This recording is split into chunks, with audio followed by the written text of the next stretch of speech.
राधिकाय तदालये कृष्णाय कृष्णभक्ताय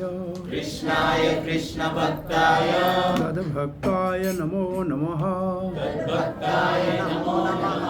ॐ नमो भगवते वासुदेवाय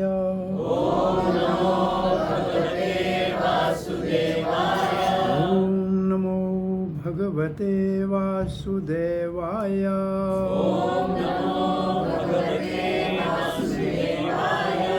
ॐ नमो भगवते वासुदेवाय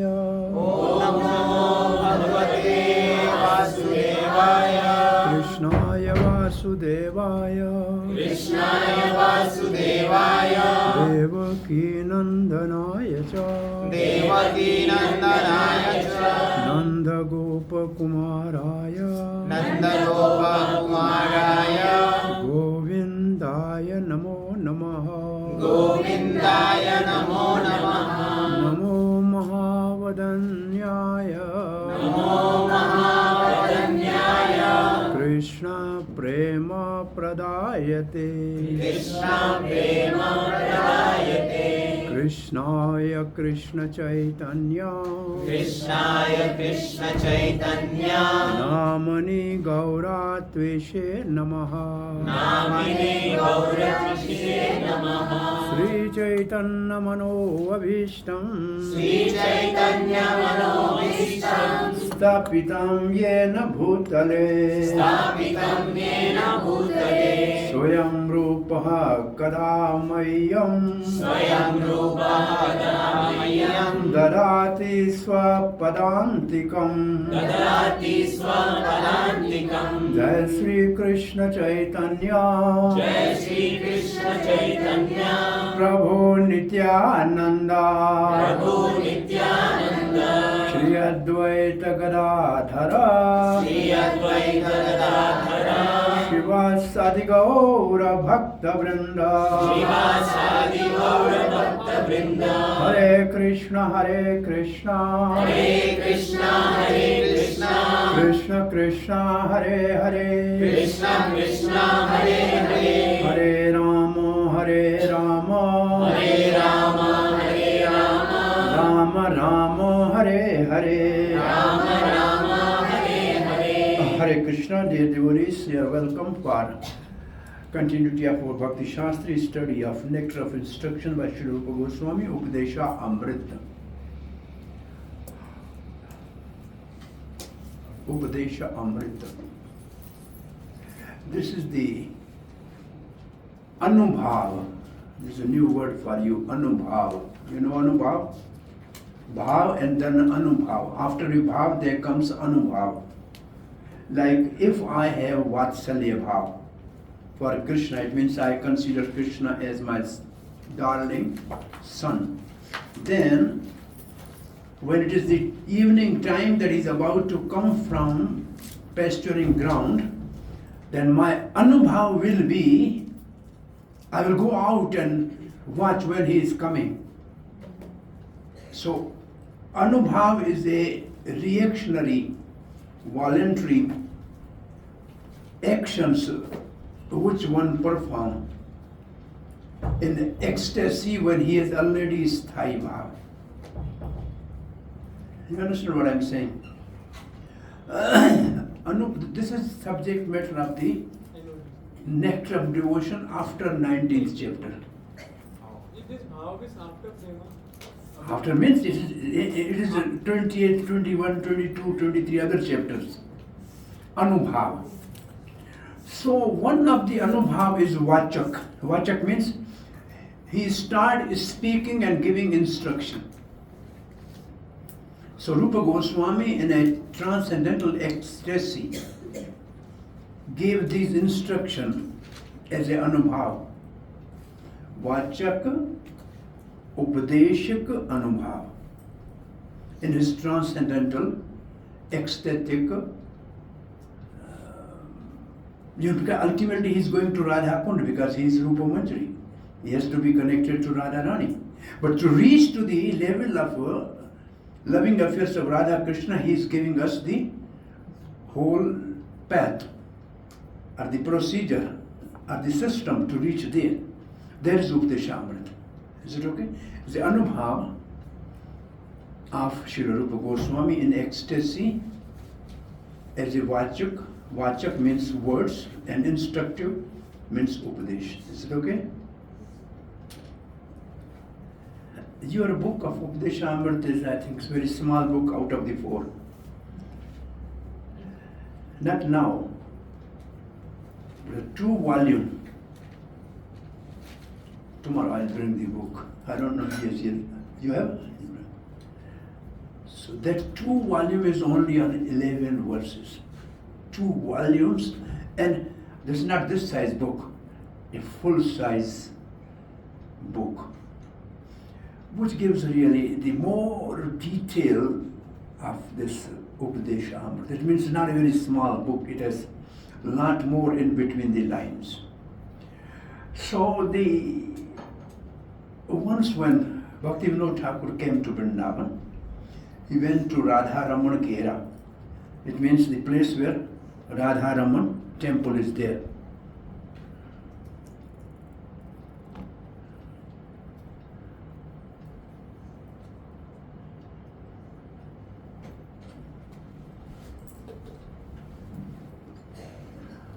So he found a Sanskrit commentary by one of the Goswamis on Nectar of Instruction. Say some by name Radha Raman or some Goswami. It was in Sanskrit. He was inspired to write a commentary, and he named his commentary Piyush Varshani. Piyush means nectar. Varshani means showering the nectar.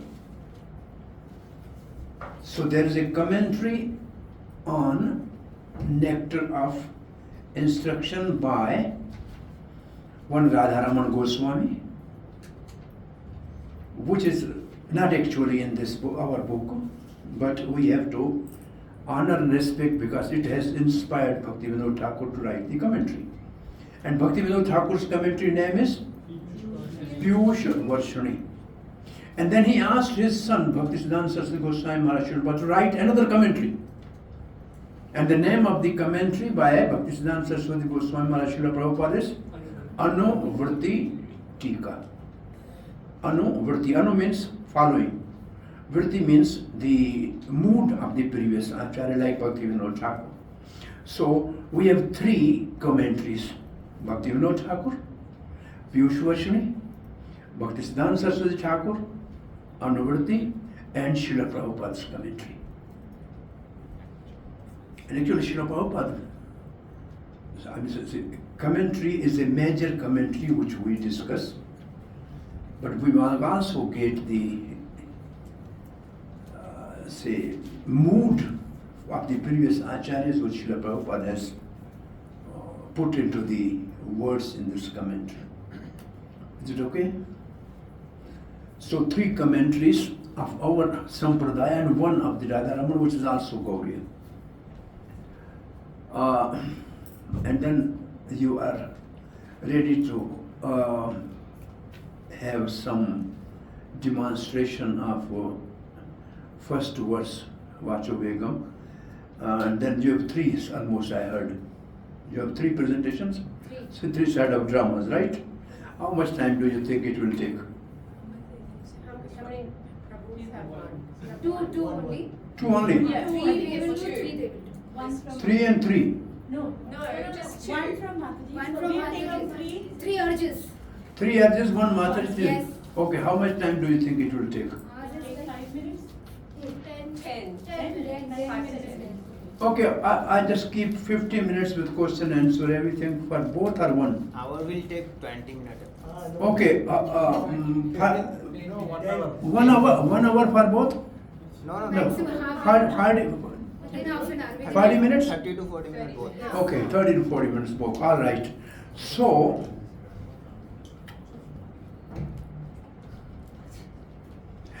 first verse is general.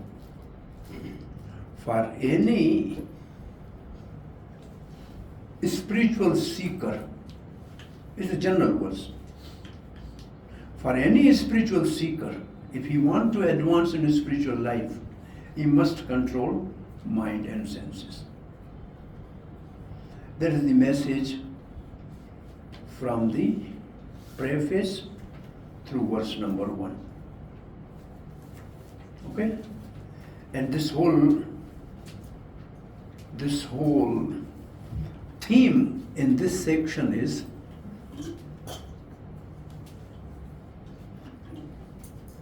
to control the urges which are urgent and spontaneous and very forceful, uncontrollable, arising originally from mind and are externally manifested through tongue, through belly, through genitals, and in the form of anger. So this is something which we have discussed yesterday with the two commentaries, Bhaktisiddhanta Saraswati and Srila Prabhupada's. And just to recollect, what are the 6 urges? First, Vacho Vegam. And it has 2 parts. One is speaking nonsense. About the speaking in Mahabharata, the Bhisham poet says, first speech is to speak about Supreme Lord. That is the topmost. The second speech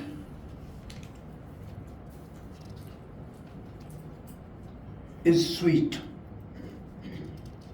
Sweet is speaking, not hurting somebody. Third is truthful speaking.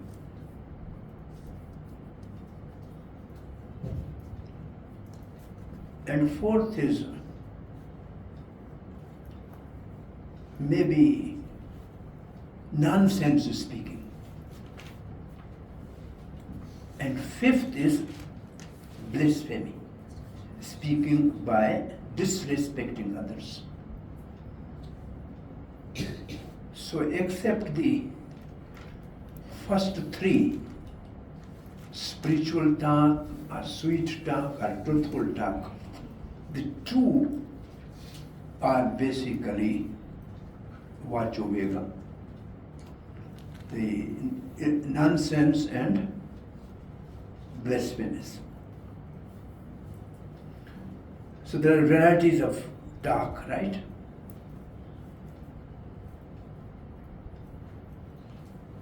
And second part of this speaking is writing or reading literature which is material.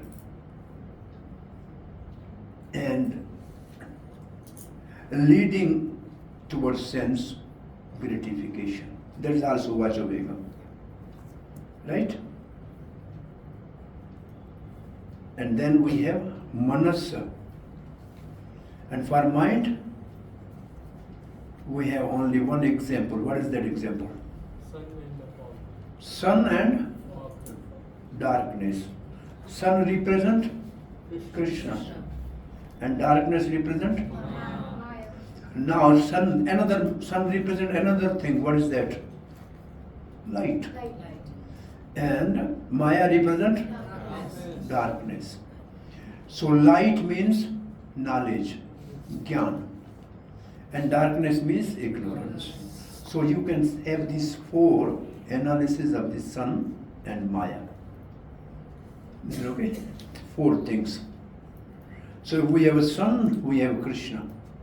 If we have sun, we have light. If we have sun, we have knowledge. 3 or 4, how much we counted? 3, right? And if we don't have these 3, then we have Maya, we have darkness, we have ignorance. Right?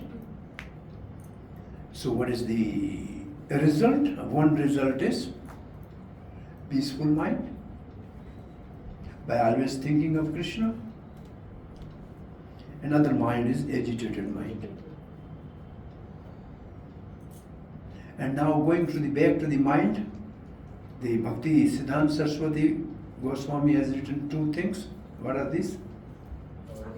Avarodha Priti and Virodha Yukta Krodha. Avarodha Priti means attachment to things which are material, mayavad, and that was third thing also, something which are material things. And Virodha Yukta Krodha means frustration leading to anger from anything in this material world when desires are unfulfilled. Then Krodha Vegam, only the one part of the Krodha Vegam which is for our study is right use of anger, proper use of anger. And that is, we have three examples. One is Hanuman burning Lanka for the pleasure of Ramachandra. Sri Chaitanya Mahaprabhu become angry on Jagai and Madhai. Third is Arjun was, Krishna wanted Arjun to be angry. So anger can be used rightly for the right purpose. Okay. Now we have three more vegs. Jibha, Udar and Upastha. Jibha means tongue, and which action of the tongue is Jibha veg? Taste. Taste. It means craving for tasty foods for sense enjoyment. Anyway, as one Maharaj used to say, pizza and pasta narak ka rasta. Pizza and pasta is a way to hell. He used to say like this, pizza and pasta narak ka rasta. The point is, we can offer everything to Krishna. Krishna can enjoy everything, no problem for Krishna. Krishna knows all languages. He honors all type of pure bhoga cooked by the devotees, and he honors that patram pushpam phalam toyam, that which is mode of goodness, no problem. But just saying, there are two ways to offer to the deities. For in the home, usually mother asks, "My dear son, what do you want today?" Our husband, "What do you want to eat today?" "Oh, today we will have, say, paneer sabzi and some puri. Okay, cook this. Oh, now offer to the Lord. So we are cooking for our taste and just offering to the Lord. This is not proper. We should think what Lord will be pleased to honor today. So enjoy is Lord, not we. Usually our whole thought was to enjoy our stance. I mean, sometimes this is also Jivha Vegam, that we want to taste something and we want to say, oh no, we want to offer to Krishna. And I know usually some devotees from some part of the India, they want soya sabzi. You know, they cook secretly and separately. No, Krishna wants soya. They want soya. So there is a way, this taste, I'm saying, I'm not going to tell you a story, but I'm saying it. Krishna is enjoyer, we are not enjoyer. We only honor the remnant of Krishna. So this is Jiva Vegam is very difficult to control. It is one Vega which is most difficult to control. Right? This is the answer to our question, right? Out of the six Vega, six urges, which is the most uncontrollable? Tongue. It has two functions. Talking and tasting. And both are ferocious because this is it's a double urge.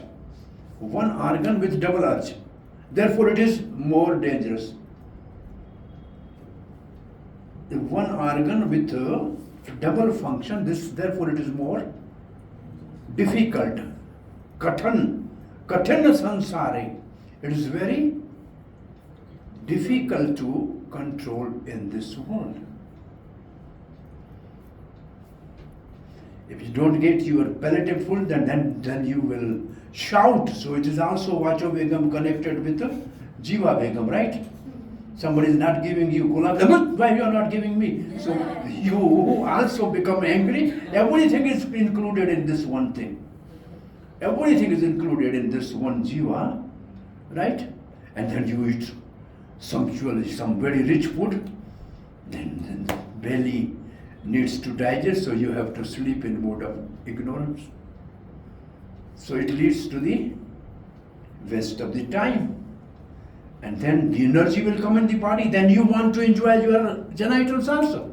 So all the Vegas are connected with this one Vega. You start from here, it's only, drinking. Just eating nonsense, then drinking wine, and then all these sins continue in a line. Just start somewhere and then it ends into the havoc. Therefore, Jiva Vegam is most dangerous. Which Veg is difficult for you, that you decide on your own. Some people say, I'm angry, this is my problem. I can tell you one thing, there are two words. One is anger, which means you want to harm somebody. You want to harm somebody. And there is another word which is, in English I don't know, which is called kshobha. In Sanskrit it's called kshobha. Like you become angry not to harm somebody, but to correct or to help somebody. Like mother become angry on a child. That is not anger. She don't want to harm child. She want to properly train the child on a right mood and course and culture. Spiritual master become angry on a disciple, not to harm disciple, but to rectify him. Say, wife become angry to the husband, don't eat sweet because you have sugar, and she snatches the sweet. But this is not anger. So know that anger is that by which you want to harm somebody. But sometimes you have to be angry on your own dear and nears for their benefit. There's also anger, right? So it means there is a positive anger and there is a negative anger. So this is, if you think my way is anger and become angry, you think that you are going to be angry on whom? Or you want to harm that person? No. I want to help him. I'm angry on my son because he's smoking, he's drinking something, so I should be angry on my son to rectify him. It's not anger. This anger is like burning Lanka for something, it's for helping them. So this way, if you sometimes you think I'm angry, but you think, are you really angry? No.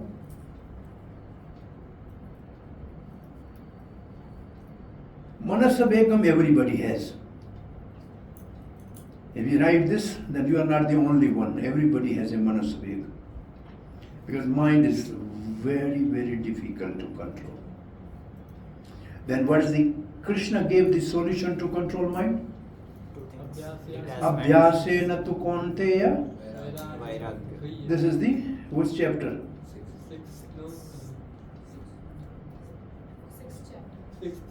Sixth.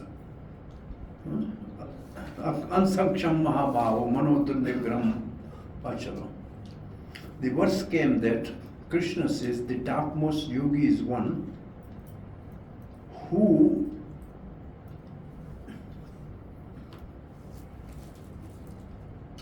compare himself the happiness and distress of others and behave accordingly. And he should be equal to both friends and enemies. Arjuna said it's not possible. It can be for a moment, but not for whole life. For me, my brother Yudhishthira more dear, and my enemy Duryodhana I cannot equally treat. So he said, therefore he said, my mind cannot accept this. And Krishna says, yes, you are right. Very difficult to control mind, like a wind. A cyclone nobody can control. This is a best teacher who first accept the argument of his student. Yes, you are right. And then Krishna says, but there is a way. It means you are now ready to accept some alternative. If you say, you are nonsense, your question is nonsense, then whatever I will say, it will not enter in your brain. You will block your brain. So you accept, yes, you are right. It's very difficult to control mind, but there are two ways. Now, what are those ways? Then Krishna says, practice and abhyas means practice and detachment or renunciation, right? And how you translate these two words, practice and detachment or renunciation, in your own life. Practice means chanting holy name 16 rounds every day. And detachment means following 4 regulative principles. This is the explanation of these two words. In Bhagavad Gita, Prabhupada said practice means following 9 rules of devotional service, Shravanam, Kirtanam, Vishnu. But in Bhagavatam, one purport, Prabhupada said, Abhyas means chanting holy name, and Vairag means following 4 regulative principles. Very simple. So to control mind, actually, we have to have these two things, a positive and negative. Something to control and something to do. So we will come to this main principle really to control mind. Always think of Krishna. Never forget him. Always think of Krishna. Never forget him. Is the only one principle by which we can train and tame the mind. It's okay? And the answer in our book about control of the jiva is only honoring Krishna Prasad. But not for sense gratification. Not because it is tasty, but only because it is the mercy of Krishna. And then only you control the one tongue, then the other two, upastha and udar, both are automatically controlled because they are in one line. You start controlling this tongue, everything will be in order. The other thing is fasting. One is prasad and other is fasting. On some days fasting, right? Then udar means overeating or undereating, both are not good. And upastha is only to beget the Krishna conscious children. Now we have half an hour to start the second verse. And this verse is in Anushtupa Chanda.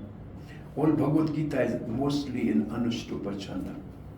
Chanda means meter of a poetry in Sanskrit. And this is Anushtupa Chanda. Atyahara prasascha prajalapo niyamagraha janasangascha laulyam cha shadabhira bhakti vinashyati atyahara priyasascha prajalapo niyamagraha जनसंगश्च लौल्यं च षड्भिर्भक्तिविनश्यति अत्याहारप्रियासश्च प्रजलपो नियमाग्रहः जनसंगश्च लौल्यं च षड्भिर्भक्तिविनश्यति. Now, two devis and two devotees. अत्याहारप्रयासश्च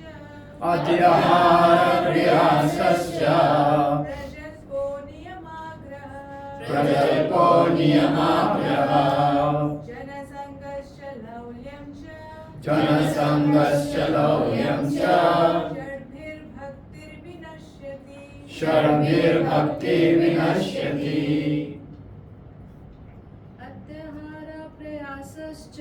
अत्याहारप्रयासश्च प्रजल्पो नियमाग्रहः जनसंगश्च लौल्यं च षड्भिर्भक्तिर्विनश्यति. अत्याहारप्रयासश्च प्रजल्पो नियमाग्रहः जनसंगश्च लौल्यं च षड्भिर्भक्तिर्विनश्यति. अत्याहारः प्रयासश्च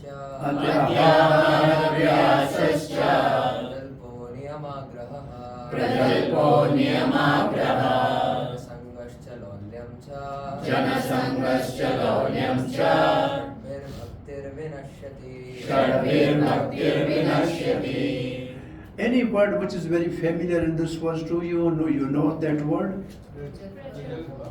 प्रजल्प लौल्यं अत्याहार.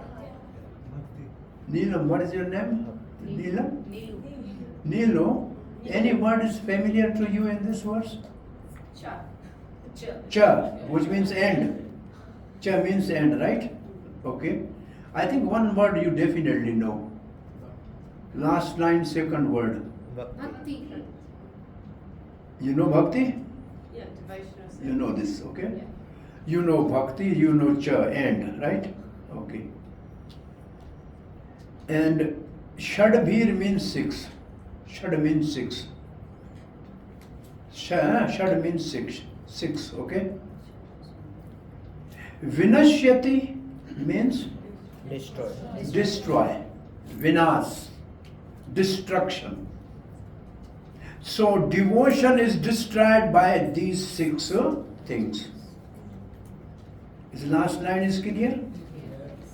Now read in your book. Once devotional service is spoiled, vinashyati. Bhakti, devotion's bhakti vinashyati, when he becomes too engaged in following six activities. Last line is translated. Is it clear? Now, what are the six things? Number one, ati ahara. Ahara means eating. Normally, ahara means eating. Ati means too much. So, too much eating or too much collecting is the first thing. Now, see the translation? One number, eating more than necessary or collecting more funds than required. So, Prabhupada gave two meanings for atiyar here. Eating too much, collecting too much. Okay? Is it clear? Second is priyasascha. Priyasas means endeavor. Endeavor means, a person needs to eat, say, butter and bread, right? But he works 8 hours, which is too much endeavor for too small thing. So priyasas means, now see over endeavoring for mundane things that are very difficult to obtain. Over endeavoring. Prayasa means over endeavoring, okay? Prayasa means over endeavoring. Then Prabhupada give the purport for material things that are very difficult to obtain.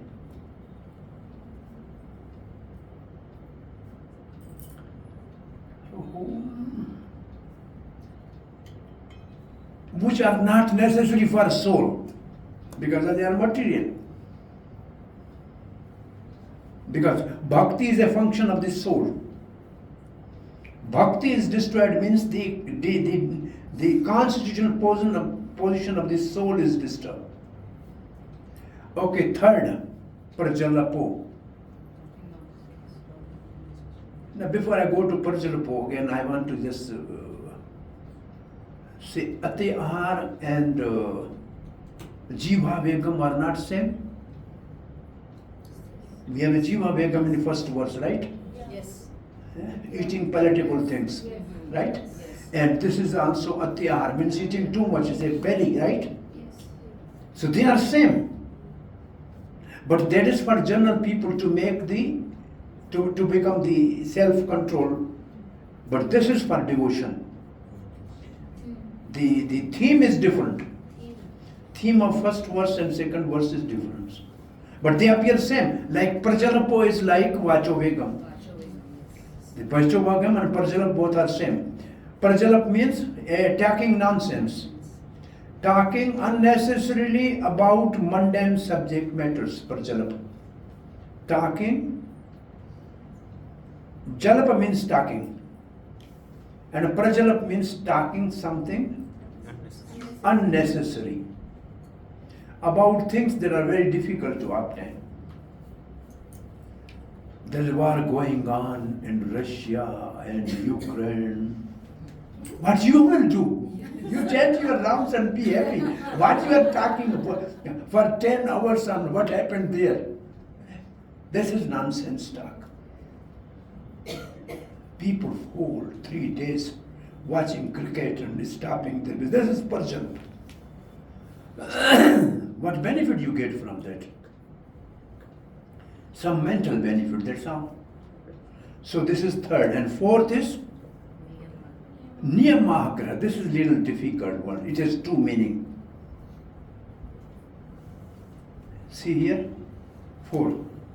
Practicing spiritual rules and regulation only for the sake of following them, number 1.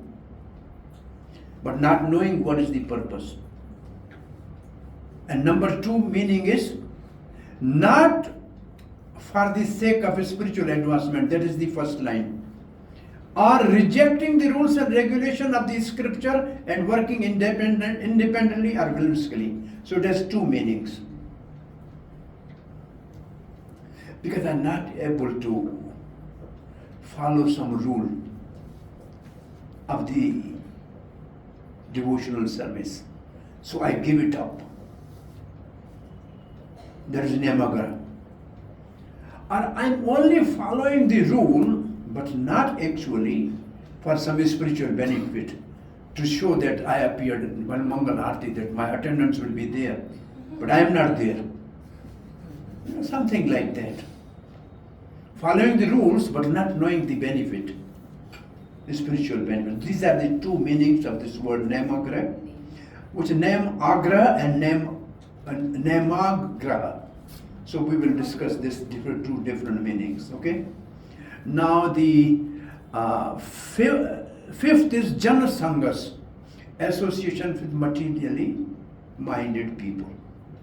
There are different categories in that. So here in our book, Srila Prabhupada writes, Jana Sanghas, associating with worldly minded persons who are not interested in Krishna consciousness. Jana Sanghas means, Jana means common people, Sangha means associating. But which are those people not interested in Krishna? And the last one is laulium, which means greed. Laulium means? Greed. Laulium. Being greedy for mundane achievements. Lolium generally means greed. But the lolium is also necessary for something. In a nectar of devotion, this lolium is the only qualification to practice Rag Anuga Bhakti. To practice Rag Anuga Sadhan Bhakti, the only qualification, number one, is lolium. Greediness. I want to serve Krishna. This is a positive greed. So lolium is positive also. But here is for material, mundane things is greed. So lolium will come in nectar of devotion. That time it will, you just remember this is lolium. Okay, now the translation is automatically there of the whole verse. Now you know the six activities which destroy the devotion. Somebody has a question? What? Like it says lalasa, right? In the positive aspect, it says lalasa, longing, desire, eager longing to attain Krishna. Lalas, what you say? Yeah, lalasa. Lalasa and lolium is same thing. Yeah. Lolium ekam moolam. Rupa Goswami says, this greed is the only price you have to pay. Eklam moolam. So lalsa is another word for, it's a positive word for lolium is lalsa. Lalsa. Can I tell you a story about lalsa? Yes. Hare Krishna. I'm a storyteller. One king went to conquer some different countries, and for months he was out of his capital. And then he has planned to come back to the capital, so he wrote a letter to all the queens that what you want from this part of the world. So everybody has a big list and demands what is good there. But one very young queen, not very much familiar with the king, she also sent a letter. So the all letters reached to the king. He opened them, he read them. And he arranged everything for them. But one letter he could not really read, and the letter was red color. The color of the paper was red, and the only word written on that paper was Sa. S-A, Sa. Red paper and Sa, nothing else. So king asked his minister what this letter means. King says, Lal Sa. Lal means red. Lal means red. And Sa means I only need you. Nothing from other countries. I need you. Lal Sa. Red paper and Sa. So king came. He sent all the gift to all the queens. He went personally to the one who wrote Lal Sa. And every senior queen says, what is this? King has come up a long time. He never came to our palace. He went to the young, new. They asked king, he said, you asked for things. I send you things. He asked for me, so I went to her. So Lalsa, this is the meaning of Lalsa. So Lalsa, if you want Krishna, then you get Krishna. If you want things from Krishna, then you get things from Krishna.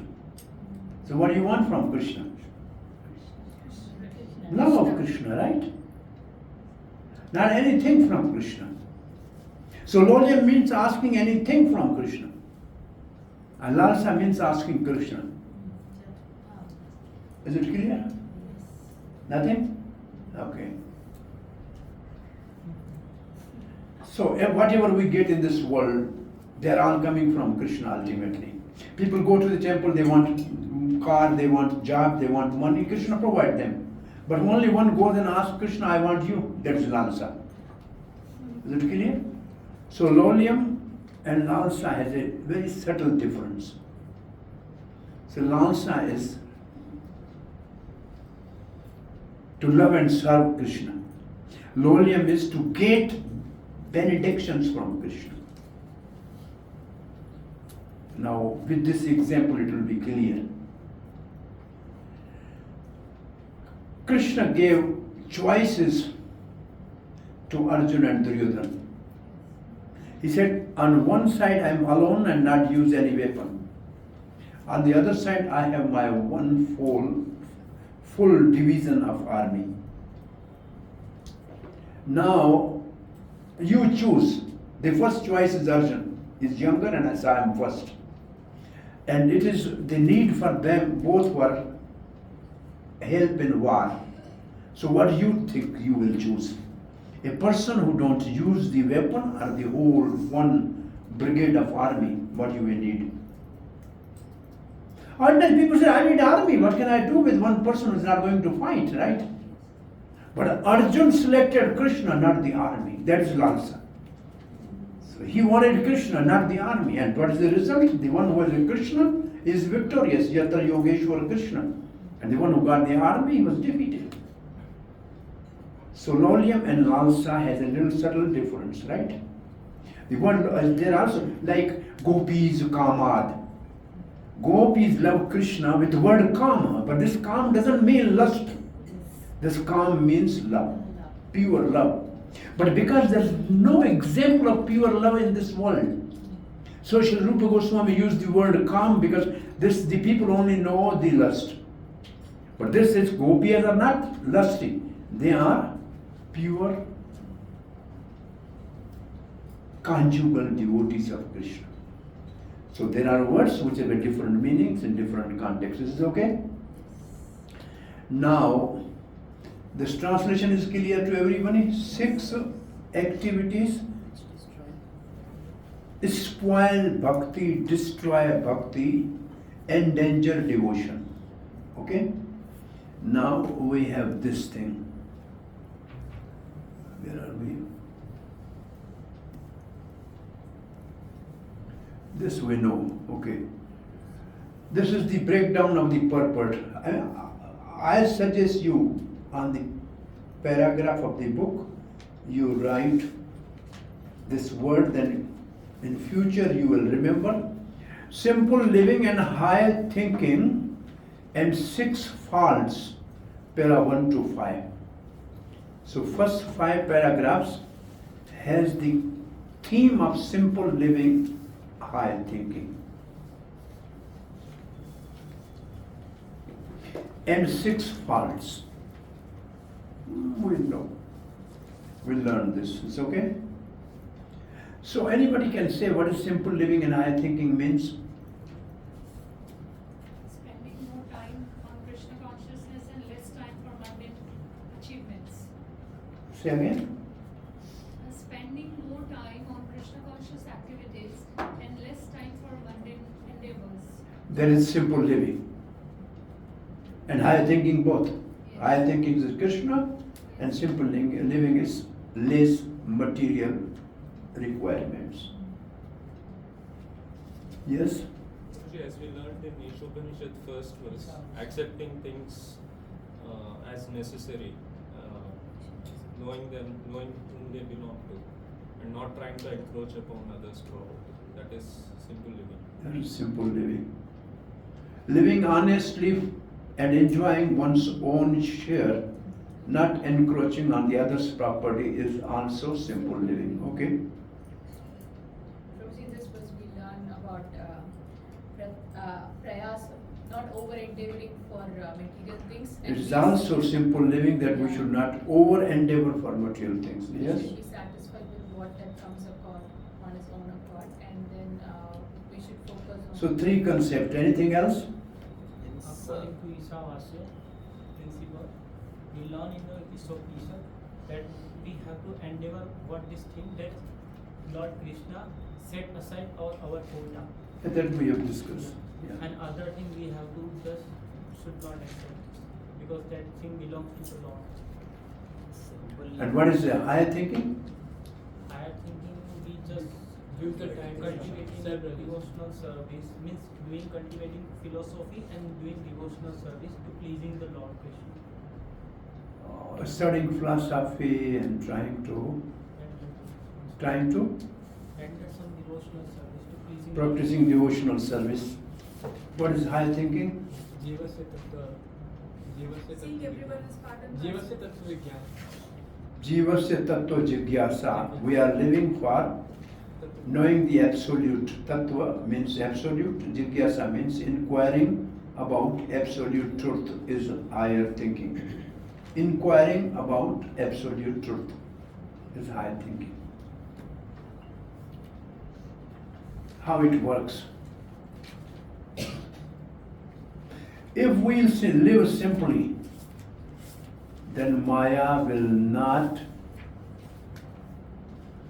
entangle us. If we live simply, then Maya will not entangle and allure us. Is it okay? A person is not entangled and enticed or allured by Maya if he lives simply. That is the benefit of simple living, to be free from the influence of Maya. Is it okay? I'll tell you a story.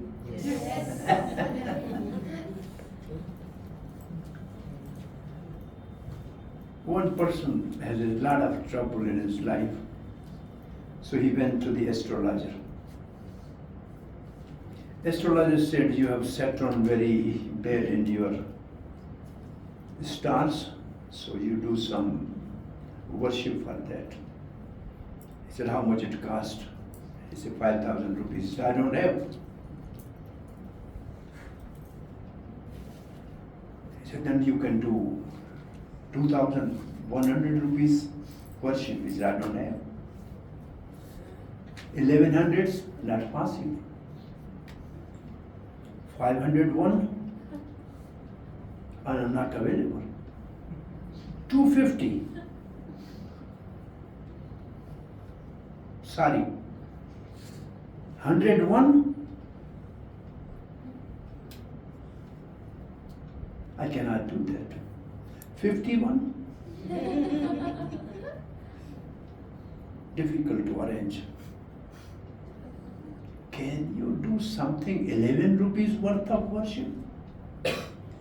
Say, not now. 5 rupees you have. He said, sorry. He said, go and enjoy your life. What Sunny will do to you? You don't have anything. What he will do to you? You don't have anything. So he will come and go. So if you are living simply, then Maya will come and go because you don't have anything that she can take from you. Right? What's the problem? You are living very simply, then what Maya will take away? Nothing. Prabhupada landed in America. He was sleeping on a mat on the floor in America. He was having 2 sets of cloth. In the night he used to wash one and drying, and next morning using. So he has this much property. There's only one typewriter which was stolen. One typewriter that was also stolen in America, right? So he has not much, so he has not worry. So worry is only when you have too much. The person can sleep on a street because if he has nothing in pocket. If he has 10 rupees, then he will put a hand here and then he sleep. So if you have something, then you suffer. If you have nothing, what you will do? So simple living is, Maya will not allure you. And higher thinking means, you come in the jurisdiction of internal potency. And you become Mahatma. Mahatmanastu mam bharat devim prakriti mahashruta. This is the verse I think in our purport. So higher thinking means coming under the shelter of Radharani. And simple living means to be independent of the Maya. This is the outcome of simple living and higher thinking. Is it okay? Yes. Next set of paragraph 6 and 7 is Ati Ahar and Lolium. The question, like, simple living makes devotee also makes a person simple living, because naturally, if there is nothing, a person is bound to lead a life simply. But if there is no knowledge, That is a lazy person. He lives simply because he don't have anything. Simple living means you have all facilities, but still you want to live simply because you want to think high. There are poor people who don't have anything, but they don't think high. So they may be living simply, but they are not thinking high. It's not the philosophy. Person has everything, but is still here. Rupa Goswami was the minister in Nawab Hussain Shah's government. He was a married man, 27-year-old, young chap with a boat full of golden coins. Tuch worth. He gave that up like a stool, never looked on that, and came to Vrindavan and living under the tree. That is simple living. And then writing Bhakti Rasamrita Sindhu, a nectar of devotion and nectar of instruction. That is simple high thinking. So he gave up all those which he has already facilities. It's not that he was already beggar, no. He was eating hardly some dry chapatis and when sometime only chickpeas and sometime fasting. But he wrote the books like Bhakti Rasamrita Sindhu, which after eating paneer sabzi we are not able to understand. No? So that is simple living and high thinking. Is it okay? does that mean that the devotee should time to time voluntarily If necessary, we can utilize the facilities for service of Krishna, but for not our personal sense gratification. So paragraph number 6 and 7 is Atyahar, the first word, and Lolyam, the last word. And para number 8 to 13, paragraph 8 to 13 is Priyas and Atyahar again. Because you have Atyahar, therefore you have to do Priyas. Because you need more to accumulate, therefore you have to work hard. Paragraph number 14 is Prajalap, talking nonsense. And 15 paragraph is Janasanga. And after that there is commentary by Bhaktisiddhanta Saraswati Goswami Maharaj, Srila Prabhupada, Anubhrati explanation. And that goes from 16 to 24 paragraph. Almost 9 paragraph. And conclusion is 2 paragraph, 25 and 6. Is it okay? This is the whole purport divided into different paragraphs. And what is the subject in that? It's easy for you to think what is in this paragraph. Alright? Okay. Verse 2. Bhaktir pratikul sadgun. Bhakti pratikul. Pratikul means not favorable. Unfavorable for bhakti. 6 activities. It should be actually no gun. It should be shad dosh. Bhakti means devotion. Pratikul means not favorable. And shad means 6. Gun means activities actually. It should be shad dosh. Right word is shad dosh. And what are these? We don't know this. Just somebody should just read these names, one each quickly. Atyahar, Prayas, Prajalapa, Nemagraha, Janasangha, Lolyam. And then there's a one theme below. What is the theme? Human life is meant for? So this is the opening sentence of purport. Can you see the opening sentence of purport? Yes. Human life is meant for simple living, high thinking. Okay? Now we have this. This is our purport. Before going to this, let us read our purport. Since all conditioned living beings are under the control of Lord's third energy. What is third energy? This is the third energy.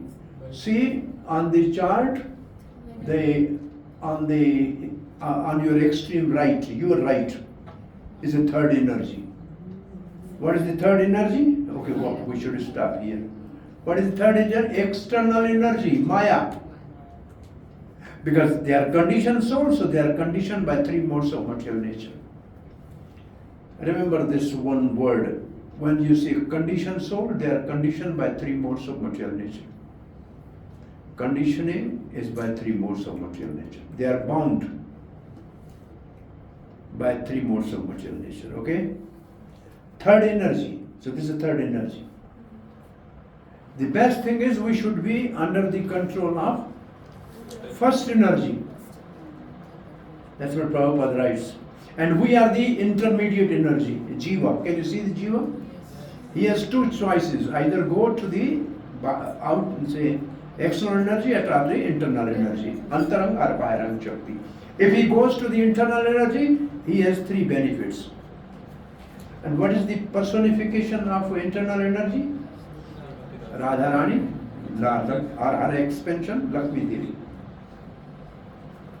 And he become Mahatma. And number two, constant engagement in devotional service. And if he goes to the Maya Devi, then Duratma and sense gratification. So this is our almost first paragraph. So let us finish the first paragraph, and 1 hour our class is over. That's good enough. Then you start your drama now. Thank you. So we can finish the first paragraph. Yes. Okay, first paragraph कीजिए.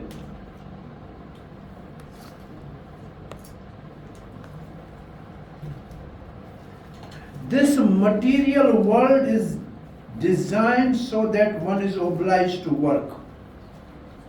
One is obliged to work. The material world is like that, you are obliged to work. Why? Why everybody is obliged to work? For living.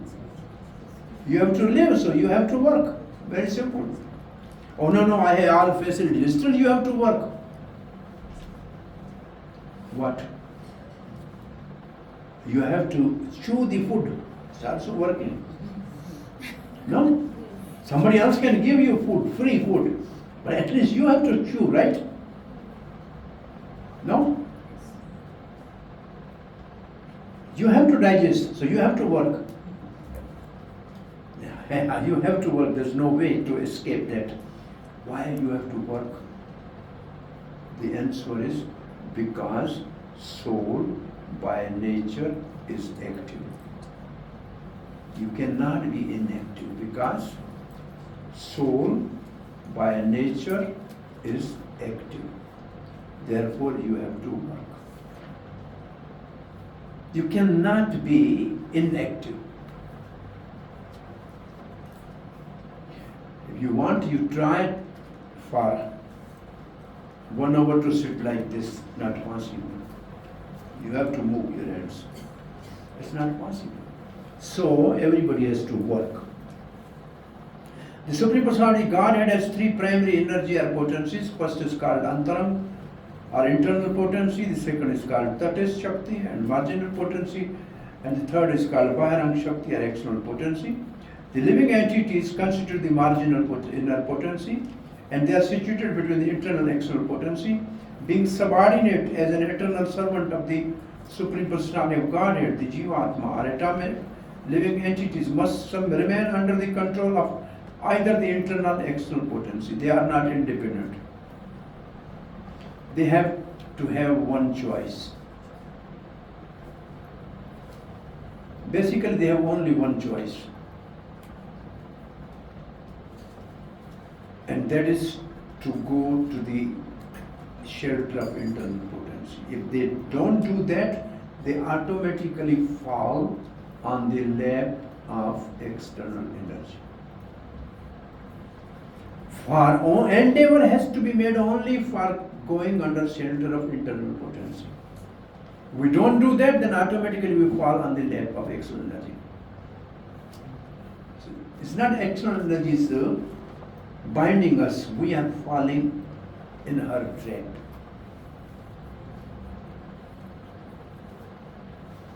Beings are okay.